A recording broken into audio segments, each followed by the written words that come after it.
So இந்த gate பார்த்தீங்கன்னா இவங்க ப்ரீட் வந்து மெயின் கூன்னு சொல்லுவாங்க. ஸோ இவங்க யூஸ்வலாக வந்து அடல்ட் வெயிட் பார்த்தீங்கன்னா 20 kg. இவன் வந்து குழந்தை தான் இவன் வந்து ஒரு 8 months தான் ஸோ இப்போவே 8 kg இருக்கா. ஸோ இவருக்கு என்ன பிரச்சனைன்னு பார்த்தீங்கன்னா இவருக்கு வந்து இந்த லோவர் எலிட் இருக்கு இல்லையா, அது வந்து என்ன ஆயிடுச்சு, மடங்கி உள்ளே போயிடுச்சு.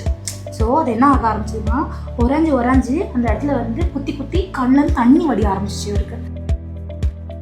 என்ன பண்ணோம், ஃபர்ஸ்ட் வந்து ட்ராப்ஸ் மெடிக்கலாக ட்ரீட் பண்ணோம். ஸோ அதில் கிளிக் ஆகலை. வாட் வி பிளான் திஸ் என்ட்ரோபியான் வந்து சர்ஜரி நான் வந்து பண்ணுறதுக்காக பிளான் பண்ணிட்டோம். நான் இந்த சர்ஜரியில் என்ன பண்ணுவாங்கன்னா இங்கே இருக்க டிஷ்யூ ஒரு சர்க்குலர் இன்சிஷன் மாதிரி போட்டு அந்த டிஷ்யூ எடுத்துட்டு ஸோ அதை என்ன பண்ணுவோம், இப்படி மடக்கி வெளியில் வச்சு தச்சுடுவோம். ஸோ தட் உங்களுக்கு திருப்பி அகெயின் வந்து இந்த ப்ராப்ளம் வராது, கண்ணை உறைஞ்சி கண்ணில் தண்ணி வராது.